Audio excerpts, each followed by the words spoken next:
Perkenalkan, nama saya Muhammad Ibnu Badillah dengan NIM 13125000140. Di sini saya merupakan mahasiswa Fakultas Hukum, Prodi Ilmu Hukum dengan dosen pengampu Bapak Dr. Tommy Michael SHMH. Di sini saya akan memberikan penjelasan edukasi mengenai makna demokrasi berdasarkan ideologi komunis, yang bahwasanya saya tidak setuju terhadap komunisme. Yang pertama, saya menjelaskan tentang apa itu komunisme. Kalian pasti pernah mendengar istilah ini, semua milik bersama, satu untuk semua. Itu adalah salah satu prinsip ideologi komunisme. Nah, jadi komunisme adalah sistem di mana semua orang bekerja, tapi nggak ada yang punya sendiri. Jadi hasil dari kita maupun dari orang lain jadi milik bersama dan negara yang menentukan pembagian. Dalam bukunya Manifesto Komunis, karya Marx dan Engels, komunikasi dipahami sebagai alat perjuangan proletariat untuk merebut kekuasaan politik dari berjuasi, melalui revolusi yang mengubahnya menjadi demokrasi proletar atau kekuasaan kelas pekerja yang terorganisasi. Demokrasi berjuis liberal dikritik sebagai bentuk formal yang hanya menutupi eksploitasi ekonomi, di mana hak suara setara tidak menyentuh dominasi kelas atas alat produksi. Menurut perspektif ini, demokrasi sejati baru mencapai saat proletariat menguasai negara untuk menghapus kelas sosial dan mewujudkan masyarakat tanpa penindasan. Kritik terhadap demokrasi komunis. Demokrasi komunis menekankan perjuangan kelas sebagai jalan menuju kebebasan kolektif. Dengan proletariat menggunakan kekuasaan negara untuk memusatkan produksi dan menghapus milik pribadi berjuis. Namun ini sering berujung pada kediktatoran proletariat yang menekankan oposisi bertentangan dengan prinsip demokrasi liberal yang melindungi hak individu dan pluralisme. Marx melihat demokrasi sebagai tahap transisi menuju masyarakat tanpa kelas. Jadi praktiknya kerap mengabaikan kebebasan politik sejati demi kontrol ekonomi. Komunisme ditolak di Indonesia karena bertentangan secara fundamental dengan Pancasila dan sejarah bangsa yang menjunjung kesatuan serta kebebasan beragama. Argumentasi pribadi ini didasarkan pada nilai-nilai konstitusional seperti Undang-Undang Dasar 1945 dan pengalaman tragis G30 SPKI yang mengancam kedaulatan RKI. Bertentangan dengan Pancasila, yaitu komunis, ateis, dan mempromosikan pertentangan kelas yang melawan sila pertama yaitu ketuhanan yang Maha Esa dan serta sila kedua kemanusiaan yang adil dan beradab. Pancasila menekankan harmoni sosial tanpa adu domba, sementara komunisme memicu konflik destruktif antar kelompok masyarakat. Pendapat pribadi saya menyatakan ketidaksetujuan terhadap komunisme yang selaras dengan kritik bahwa ideologi ini mengorbankan hak individu dan kebebasan berpendapat demi utopia kelas, seringkali menghasilkan otoritarianisme daripada demokrasi inklusif. Komunisme gagal mengakui keragaman manusia dan potensi penyalahgunaan kekuasaan oleh elit proletar, lebih memprioritaskan kesetaraan paksa ketimbang keadilan berbasis hak asasi manusia. Baik, mungkin itu dari saya edukasi terkait makna eduk demokrasi komunisme. Mohon maaf jika ada salah kata. Saya akhiri. Wassalamualaikum warahmatullahi wabarakatuh. Perkenalkan, saya Safira Bilkis dengan NIM 13 12 500 133 dari Prodi Ilmu Hukum. Di sini, saya akan menjelaskan tentang demokrasi dalam perspektif komunis memiliki makna yang berbeda dari demokrasi liberal. Perbedaan ini muncul dari tujuan ideologis komunisme dan cara memandang negara, kekuasaan, dan juga rakyat. Penjelasan saya ini bersifat edukatif dan saya akan memberi disclaimer sekali lagi bahwa kami tidak mendukung komunisme. Kami hanya menyampaikan pemahaman untuk kepentingan tugas ilmu negara sesuai dengan apa yang kita pahami.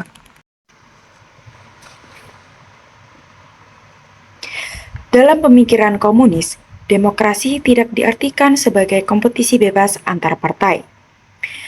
Demokrasi dipahami sebagai alat perjuangan kelas. Tujuan utamanya adalah membebaskan kelas pekerja dari dominasi kelas pemilik modal. Nah, negara berperan aktif untuk mengarahkan proses ini. Dalam buku Menempuh Jalan Rakyat oleh D.N. Aidit, beliau menjelaskan bahwa demokrasi harus berpihak. Demokrasi tidak bersifat netral, demokrasi harus melayani kepentingan rakyat pekerja. Nah, rakyat ini dipahami sebagai buruh, tani, dan kelompok tertindas. Kelompok ini dianggap mayoritas dan sumber kedaulatan yang nyata. Komunisme menolak demokrasi liberal karena dianggap formal dan prosedural. Pemilu berkala dinilai tidak cukup, hak pilih dinilai tidak menjamin keadilan sosial. Dalam praktik liberal, kekuasaan ekonomi sering menguasai politik. Maka komunisme melihat kondisi ini itu sebagai ilusi demokrasi. Nah, sebagai gantinya, komunisme menawarkan konsep demokrasi rakyat. Demokrasi ini menekankan partisipasi aktif massa. Rakyat terlibat langsung dalam organisasi politik, serikat buruh, dan organisasi tani. Keputusan politik harus mencerminkan kepentingan bersama, bukan hanya kepentingan individu. Dalam perspektif ini, kepemimpinan partai memegang peran sentral. Partai dianggap pelopor kesadaran politik rakyat. Partai mengarahkan perjuangan menuju masyarakat tanpa kelas. Pluralisme partai tidak diprioritaskan. Persatuan ideologi dianggap lebih penting daripada kompetisi politik. Negara dalam demokrasi komunis bersifat revolusioner. Negara tidak netral, negara berpihak pada kelas pekerja, negara berfungsi menekan kekuatan yang dianggap menghambat perubahan sosial. Konsep ini dikenal sebagai kediktatoran proletariat. Istilah ini merujuk pada kekuasaan politik kelas pekerja. Hak dan kebebasan tetap diakui, tetapi bersifat kolektif. Kebebasan individu dibatasi jika bertentangan dengan kepentingan rakyat banyak. Prinsip ini berbeda dengan demokrasi liberal yang menempatkan hak individu sebagai pusatnya. Dalam kajian ilmu negara, pemahaman ini sangat penting. Ilmu negara menuntut penguasaan berbagai teori pemerintahan. Setiap teori lahir dari konteks sosial dan sejarah tertentu. Demokrasi komunis lahir dari kritik terhadap kapitalisme dan ketimpangan sosial. Seluruh penjelasan saya tadi saya susun dengan merujuk pada pemikiran D.N. Aidit dalam bukunya Menempuh Jalan Rakyat sebagai referensi utama saya. Di sini saya kembali menegaskan bahwasannya saya tidak mendukung komunisme. Saya hanya mengedukasi sesuai pemahaman saya untuk kepentingan akademik dan juga tugas ilmu negara. Terima kasih atas perhatiannya. Wassalamualaikum warahmatullahi wabarakatuh. Assalamualaikum warahmatullahi wabarakatuh. Yang terhormat Bapak Dr. Tommy Mikael, Sarjana Hukum, Magister Hukum, selaku dosen pengampuh mata kuliah Ilmu Negara Fakultas Ilmu Hukum Universitas 17 Agustus 1945. Sebelumnya, perkenalkan nama saya Bella Natasha dengan NIM 13125000127 dari kelas C Fakultas Ilmu Hukum Universitas 17 Agustus 1945 Surabaya. Di sini saya ingin menyampaikan penjelasan tentang makna demokrasi sebagai ideologi komunis menurut buku yang berjudul Teori Demokrasi Memahami Teori dan Praktik yang ditulis oleh Bapak Rahadi Budi Prayitno, SIP, MSI, dan Bapak Arlis Prayugo, SIP, MPD. Menurut penjelasan buku tersebut, makna demokrasi dalam ideologi komunis merupakan sebuah antitesis terhadap nilai-nilai yang dijunjung oleh negara-negara barat atau kaum kapitalis. Berdasarkan penjelasan buku tersebut, kaum komunis seperti Uni Soviet dan Cina memiliki konstruksi berpikir yang berbeda mengenai kekuasaan rakyat.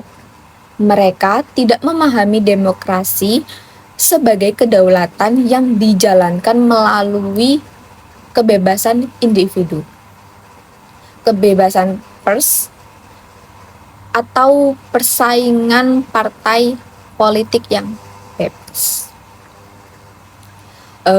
Sebaliknya, bagi mereka demokrasi adalah instrumen untuk mencapai keadilan sosial bagi mayoritas. Penjabaran yang lebih mendalam mengenai makna ini mencakup fokus pada substansi kepentingan rakyat, di mana tolak ukur demokratis tidaknya sebuah negara diukur dari untuk siapa kebijakan itu dibuat, sebagaimana ditegaskan oleh G.F. Alexandrov.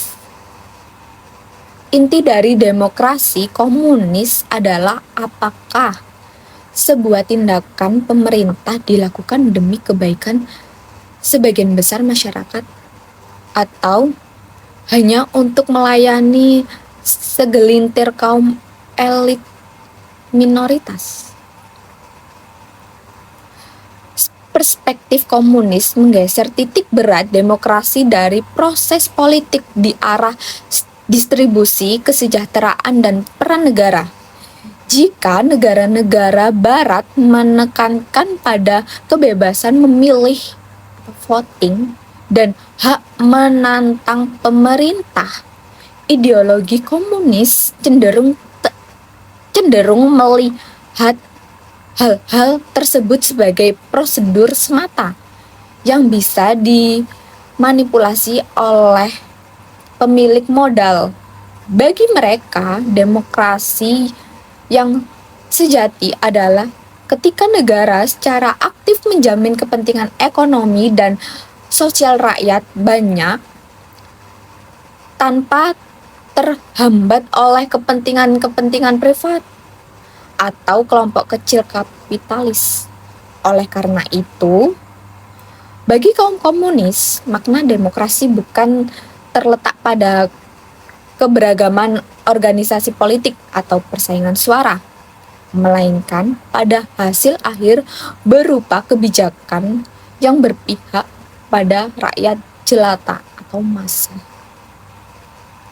Perbedaan ini menunjukkan bahwa dalam sejarahnya, kata demokrasi telah ditarik ke dalam perdebatan ideologis yang sangat tajam, di mana komunisme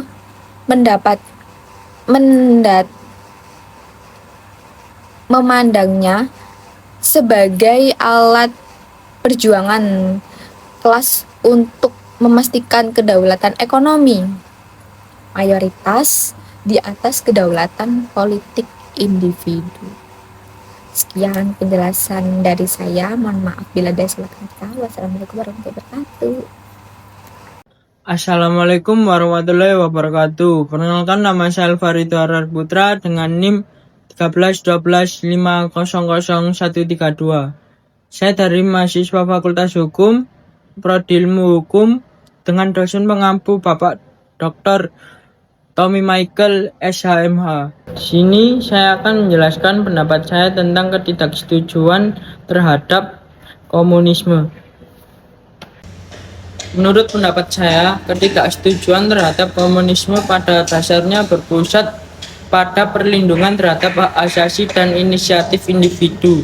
Sistem ini sering dikritik karena menghapus kepemilikan kepribadian yang secara alami merupakan motor penggerak kreativitas dan semangat kerja manusia. Jika semua hasil usaha diambil alih oleh negara, maka dorongan untuk berinovasi cenderung padam lebih jauh lagi. Konsentrasi kekuasaan yang luar biasa besar di tangan pemerintah dalam sistem komunis seringkali berujung pada pembatasan pembebasan pendapat dan hilangnya kontrol masyarakat terhadap pemimpinannya, sehingga menciptakan tatanan yang kaku dan beresiko mengabaikan keberagaman kebutuhan setiap warga negara demi mencapai keseragaman yang tidak realistis. Terima kasih. Wassalamualaikum warahmatullahi wabarakatuh. Assalamualaikum warahmatullahi wabarakatuh. Perkenalkan, nama saya Taufik Abdul Aziz dengan NIM 131250028. Saya di sini akan menjelaskan tentang edukasi tentang komunisme. Komunisme merupakan suatu ideologi sekaligus teori sosial dan sistem ekonomi politik yang berupaya mewujudkan masyarakat tanpa perbedaan kelas sosial serta meniadakan kepemilikan pribadi atas alat-alat produksi. Dalam pandangan komunisme, sumber daya ekonomi dikelola secara kolektif demi kepentingan bersama, sehingga tidak terjadi penguasaan oleh individu atau kelompok tertentu. Pemikiran komunisme banyak dipengaruhi oleh Karl Marx dan Friedrich Engels yang menekankan bahwa perubahan dalam masyarakat didorong oleh faktor ekonomi. Mereka berpendapat bahwa sejarah manusia pada dasarnya merupakan sejarah konflik antar kelas sosial, di mana pertentangan kepentingan antar kelas yang berkuasa dari kelas yang tertindas menjadi pendorongan utama perubahan sosial. Dalam teori komunisme, kepemilikan pribadi atas alat produksi dipandang sebagai sumber utama ketimpangan dan penindasan ekonomi.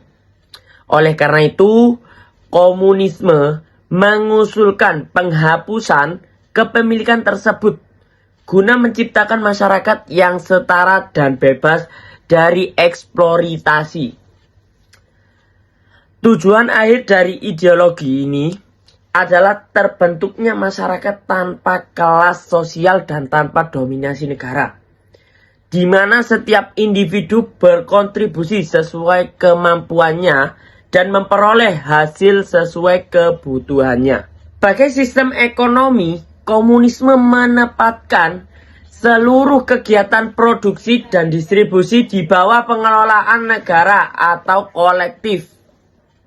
Mekanisme pasar dan persaingan bebas tidak digunakan karena dianggap berpotensi menciptakan ketimpangan.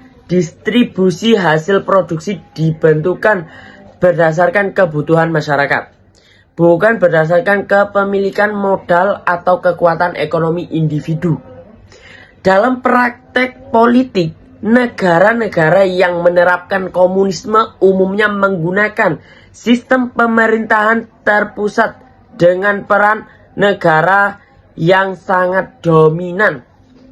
Kekuasaan politik biasanya dijalankan oleh satu partai dengan pembatasan terhadap oposisi yang bertujuan menjaga stabilitas dan kesatuan ideologi. Dalam konteks Indonesia, komunisme secara tegas ditolak dan dilarang karena dianggap bertentangan dengan nilai-nilai Pancasila, khususnya prinsip ketuhanan yang Maha Esa, kemanusiaan, dan demokrasi. Oleh sebab itu, komunisme diposisikan sebagai objek kajian akademik semata, bukan sebagai ideologi yang dapat diterapkan dalam kehidupan berbangsa dan bernegara. Terima kasih, itu saja yang bisa saya sampaikan. Wassalamualaikum warahmatullahi wabarakatuh.